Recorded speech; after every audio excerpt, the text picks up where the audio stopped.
ठीक है हम चारों दारी घूर लेबै। जिस दिन हमने वोटिंग करवा उस दिन ध्यान से देखिया कि आकाश भी धिपल तातल रहता है और धरतियों धिपल तातल रहता है। आकाशों धिपल तातल रहता है, गर्मे गरम रहता है, और धरतियों गर्मे गरम रहता है, और संगे संगे हमार दहिया हमार गतो गर्मे गरम रहता है, धिपल तातल रहता है कि नहीं?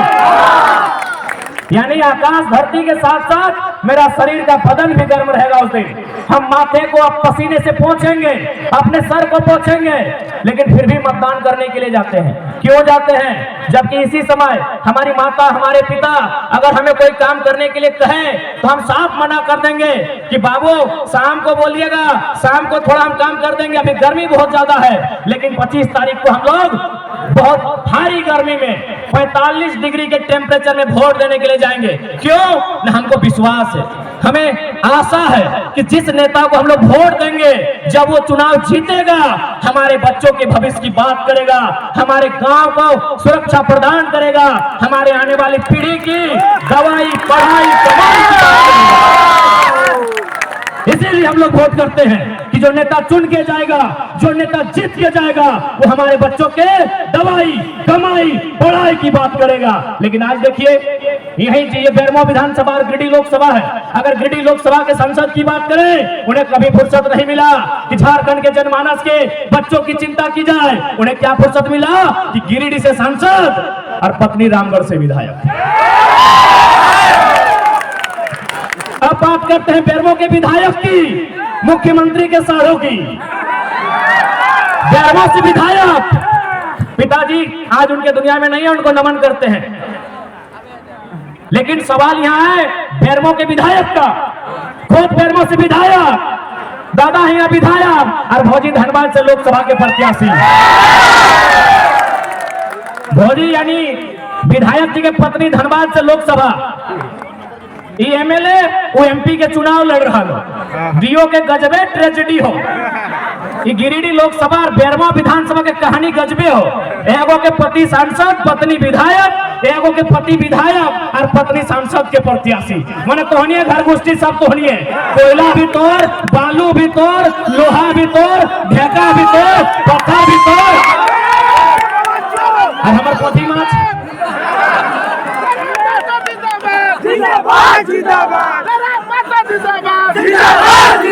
बताइए ऐसे राजनेताओं को आखिर लोग वोट कैसे देते हैं? और आप उनकी हलफनामा को पढ़िएगा, जो बेरमो के विधायक है उनकी जो अर्धांगिनी है उनके हलफनामा को। अरे जब हलफनामा में उतना संपत्ति दिखाया है तो जो छुपाया गया वो संपत्ति कितना होगा? जब वो अपने हलफनामा में इतना संपत्ति दिखाए हैं तो जो छुपाया गया वो कितना होगा? एक बात बहुत सारे लोग कहते हैं कि नहीं, जो आप बारी भीतरी की बात करते हैं, हम स्पष्ट कहना चाहेंगे हम सामाजिक न्याय की बात करते हैं। यही हमारे महाराष्ट्र के भैया हैं, देखिए इनको, भाऊ जोहार, जय महाराष्ट्र जय झारखंड। ये महाराष्ट्र से हैं। तमाम मीडिया वाले बिल्कुल इनको फोकस कीजिए, क्योंकि इनके सामने हम दूध का दूध और पानी का पानी करेंगे। जो लोग हमें कहते हैं ना कि लड़का बाहरी भीतरी की बात करता है। अच्छा एक बात बताइए भाऊ,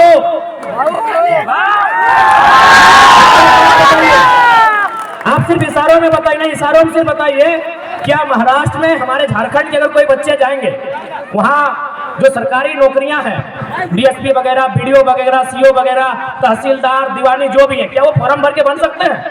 नहीं। सुनिए महाराष्ट्र के भैया हैं, इनको हम कोई बात नहीं की है, मीडिया वाले इनको बिल्कुल फोकस कीजिए। जो कहते हैं जरम मातो बाहरी भीतरी की लड़ाई करता है, अरे भाई हमारे लोग भी महाराष्ट्र में रहते हैं, हम लोग मजदूरी का काम करते हैं, हम लोग महाराष्ट्र को धन्यवाद भी देते हैं कि चलो भाई हमें रोजी रोजगार के लिए जगह दिया। बिल्कुल हम लोग महाराष्ट्र के अलावा उन तमाम राज्यों का, बाकायदा बिहार और यूपी क्यों ना रहे, अगर हमारे मजदूर वहां पटना में इलाहाबाद में रहकर मजदूरी करते हैं उनका हम धन्यवाद देते हैं, क्योंकि हमें मालूम है वो राज्य हमारा नहीं है, अब तो हमें वहाँ राज्यवासियों का अधिकार नहीं मिलेगा। बात बराबर है भाई? बराबर है, सही बात है, सही बात है ना। यानी अगर हम कहें कि महाराष्ट्र मराठियों का है कोई दिक्कत नहीं, गुजरात गुजरातियों का है कोई दिक्कत नहीं, बंगाल बंगालियों का है कोई दिक्कत नहीं, बिहार बिहारियों का है, बराबर है? तो अगर हम कहें झारखंड झारखंडियों का है तो दिक्कत होना चाहिए। आप बनाएंगे एक काम है इसके लिए, आप देखिए यहाँ महाराष्ट्र के भाई हैं, पूछिए इनसे, हमारे आपके महाराष्ट्र में हमारे 5 लाख लोग रहते हैं। या आप तो खुद सतारा में है, या आप खुद बताइए वो कैसा रहते हैं। 1 मिनट बता दीजिए किस प्रकार का कमरा है और क्या काम करते हैं। 10 बाय 10 खोली में वो अपना बीबी बच्चे पढ़ाई। सुन लीजिए, 10 बाय 10 के रूम में बीबी बच्चों के साथ रहते हैं। 10 बाय 10 बुझा वो, यानी 2 आदमी सुथवार घरवा में आटा है जी। तो 10 बाय 10 के 10 बाय 10 इन्हें हम कोनो बोलने के लिए प्लानिंग करके नहीं लाए हैं। ये बल्कि ये स्कूल चलाते हैं, संस्था चलाते हैं। इनके पास भी बहुत सारे झारखंडी नौकरी करते हैं ना भाई। या हमारे जो भाई सुनील माने साहब, संजीव जी माने हमारा दूसरा भाई है, वहाँ नौकरी करते हैं। बात बरोबर है? बरोबर है। 10 बाय 10 के कमरे में सुन लीजिए, 10 बाय 10 के कमरे में एक मराठी भाई यहाँ खड़ा होकर बोल रहे हैं, आज 50,000 की भीड़ में बोल रहे हैं कि जो झारखंडी वहाँ रहते हैं 10 बाय 10 के कमरे में। उसी कमरे में पत्नी भी रहती है, हाँ पत्नी भी रहते हैं, बच्चे भी रहते हैं, सगे वाले भी रहते हैं, सगे वाले भी रहते गाँव हैं। वाले आएगा नहीं वो भी उधर रहता है। 10 बाय 10 के कमरे में पूरा परिवार रहता है। हमारी लड़ाई कैसे गलत है भाई, कौन हिसाब से गलत है? अब एक बात हम क्लियर कहना चाहेंगे, जो लोग हमारी बात को सुन रहे हैं वो झारखंड के अलावा किसी राज्य से रहे। हमारी लड़ाई किसी राज्यवासी से नहीं है, बात को समझिए। हम बात कर रहे हैं 1932 खतियान की। अब सवाल है कि 1932 का खतियान का मतलब ये थोड़ी है कि जो लोग खतियानधारी नहीं है राज्य से चले जाएं। ऐसा किसने कहा आपको? बिल्कुल नहीं। पहले समझिए कि खतियान का इस्तेमाल कहाँ होगा, खतियान का इस्तेमाल कहाँ होगा, उसका उपयोग कहाँ होगा। न हम लोग मांग कर रहे हैं कि खतियान के आधार पर इस झारखंड की स्थानीय नीति बने, क्योंकि सभी झारखंडी नहीं होंगे।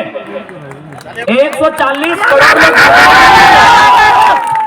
बात को समझिए, जितने भी गए झारखंड के लोग यहाँ रहते हैं और अपने राज्य में भी, यानी दोनों राज्य में रहते हैं। बात को समझिए, भारत की अभी जनसंख्या मान के चलिए अनुमान 140 करोड़ है, अनुमान मानते हैं, और झारखंड की जनसंख्या मोटा मोटी 3.5 करोड़ है। तो भाई पूरा का पूरा 140 करोड़ झारखंडी नहीं हो सकता है, समझिए बात को। 140 करोड़ जो भारत की जनसंख्या है वो सबके सब झारखंडी नहीं हो सकते हैं। तो झारखंडी कौन है? तो जो झारखंड के भूभाग में रहते हैं। तो हमारे खतियान आधारित नीति का मतलब है कि इस राज्य के जो मूलवासी है, इस राज्य के बाहर जिनका सरकारी नौकरी के अलावे किसी सरकारी दस्तावेज में कोई नाम नहीं है, क्योंकि बहुत कोई रेलवे का नौकरी करते हैं, कोई इलाहाबाद में है, कोई कानपुर में है, कोई कर सेंट्रल नौकरी कोई कहीं कर सकता है, तो वहां सरकारी नौकरी में उसका नाम हो सकता है, लेकिन उसके अलावे उसका नाम किसी दस्तावेज में नहीं है। वो मूल रूप से झारखंडी है, जिनका सिर्फ और सिर्फ यही नाम है, यही दस्तावेज है, यही घर है, यही मकान है, यही सब कुछ है।